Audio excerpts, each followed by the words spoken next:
الحمد لله رب العالمين والصلاة والسلام على سيد الأنبياء والمرسلين وعلى آله وأصحابه أجمعين.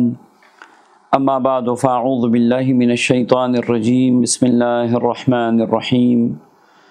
ثم أنزل عليكم من بعد الغم أمنة نعاسا يغشى طائفة منكم وطائفة قد أهمتهم أنفسهم يظنون بالله غير الحق ظن الجاهلية يقولون هل لنا من الأمر من شيء قل إن الأمر كله لله يخفون في أنفسهم ما لا يبدون لك يقولون لو كان لنا من الأمر شيء ما قتلنا هاهنا قل لو كنتم في بيوتكم لبرز الذين كتب عليهم القتل إلى مضاجعهم وليبتلي الله ما في صدوركم وليمحص ما في قلوبكم والله عليم بذات الصدور.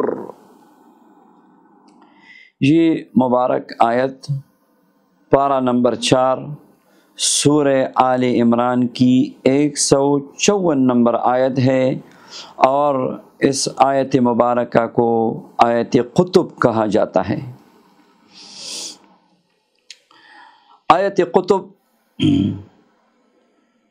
ایسا مبارک اس کا عمل ہے اور وظیفہ ہے کہ اس کا عامل کبھی کسی کا مخلوق میں کسی کا محتاج نہیں رہتا. اللہ تبارک و تعالی خزانے غیب سے اس کی مدد فرماتے ہیں، اس کی دعائیں مقبول ہوتی ہیں. اس کا عامل کسی کو دم کرے تو ماشاء اللہ تعالی شفا نصیب فرماتے ہیں. آیت قطب کا عامل کیسے بنتے ہیں اس کے بارے میں میرا پہلا درس موجود ہے، تو آپ وہ درس بھی سن لیجیے. اور آیت قطب کے عملیات، اس کے استعمال کے طریقے آج کے درس میں بیان کروں گا. اگر آپ نے آیت قطب کی زکوٰۃ دی ہے تو ماشاءاللہ پھر آپ کی زبان میں زبردست اللہ پاک نے شفا رکھی ہوگی. آپ جس کو دم کریں گے اللہ شفا نصیب فرمائیں گے. کیسے آیت قطب کو آپ استعمال کریں گے آج کے درس میں بتائیں گے. آیت قطب کی زکوٰۃ اگر آپ نے ادا نہیں کی تب بھی آیت قطب کے یہ عملیات آپ کر سکتے ہیں. انشاءاللہ اس کے بہت سارے برکات اور فوائد ہیں.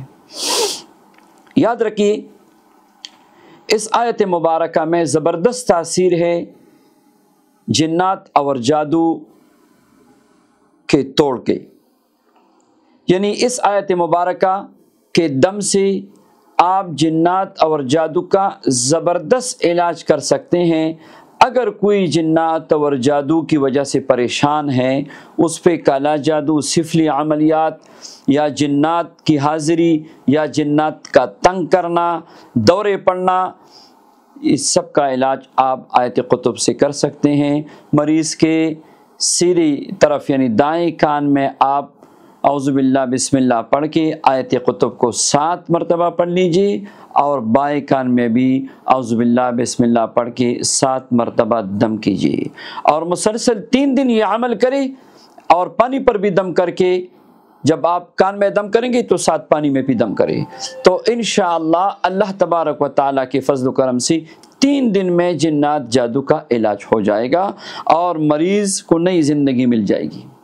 اسی طرح اگر جلدی امراض ہے تو زیتون کے تیل پہ یا کسی بھی سرسوں کا تیل ہے یا کوئی بھی تیل ہے تو اس پہ آپ آیت قطب کو 7 مرتبہ پڑھ لیجیے. 1 مرتبہ پھر دم کیجیے، پھر 7 مرتبہ پڑھ کے پھر دم کیجیے، اور پھر 7 مرتبہ پڑھ کے پھر دم کیجیے، اور جسم پہ لگائیے یا متاثرہ جگہ پہ لگائیے تو انشاءاللہ جلدی امراض سے شفا ہوگی.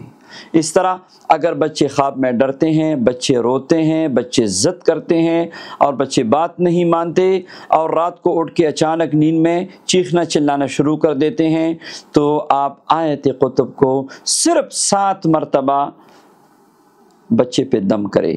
انشاءاللہ یہ عمل اگر آپ 3 دن سے لے کر 7 دن کریں گے تو انشاءاللہ بچے کو شفا ہوگی۔ اس طرح مرگی کا مرض ایک دماغی مرض بھی ہے، یہ جناتی مرض بھی ہے۔ مرگی کے مرض کے لیے اگر آیت قطب کو آپ لکھ کر کسی پلیٹ میں اور اس میں پانی ڈال کے اس کو پلائے اور یہ عمل 21 دن کرے تو اللہ تبارک و تعالیٰ کے اس کلام کی برکت سے مرگی کا مریض شفا یاب ہوگا۔ اور خدا نخواستہ کینسر کا مریض ہے تو کینسر کے مریض کے لیے اسی آیت مبارکہ کو پلیٹ میں لکھ کے اس پہ پانی ڈالے، مکس کرے اور ساتھ میں آیت قطب 7 مرتبہ پڑھ کے اس کو پلائے۔ یہ عمل 41 دن کرے۔ لاعلاج بیماریوں کے لیے بھی آپ جیسے کینسر کے لیے ہے اس طرح لاعلاج بیماریوں کے لیے کر سکتے ہیں۔ بدن کے کسی حصے میں درد ہے تو وہاں پہ ہاتھ رکھ کے آیت قطب کو 3 مرتبہ پڑھ کے دم کرے تو انشاءاللہ اللہ تعالی شفا نصیب فرمائیں گے۔ اگر رزق کی تنگی ہے تو آیت قطب کو عشاء کی نماز کے بعد 10 مرتبہ پڑھنا معمول بنائیے، انشاءاللہ حسب منشا عہدہ یا نوکری یا رزق کا کوئی بھی سبب ہو، ذریعہ ہو، وہ بن جائے گا۔ رزق کا ذریعہ پاس تو ہے، دکان ہے، دفتر ہے، کوئی پراپرٹی آفس ہے، کوئی اس طرح، مگر چل نہیں رہا، کام نہیں ہو رہا۔ آپ آیت قطب کو اپنی دفتر میں 10 مرتبہ روزانہ پڑھا کرے، انشاءاللہ کام ایسے چل نکلے گا کہ لوگ حیران ہوں گے۔ اللہ تبارک و تعالی اپنی کلام پاک کی برکات نصیب فرمائیے۔ ان وظائف اور ان دروسات کا ہمارا مقصد بھی یہی ہے کہ آپ 2 نمبر سفلی عملیات منتر جنتر کو چھوڑ کر اللہ کے کلام کی طرف متوجہ ہو جائیں۔ اللہ پاک کے مبارک کلام میں دنیا آخرت کی خیر، برکتیں اور سعادتیں ہیں۔ اللہ تبارک و تعالی اپنی کلام کی برکات اور خصوصاً آیت قطب کی برکات ہم سب کو نصیب فرمائے، آمین یا رب العالمین۔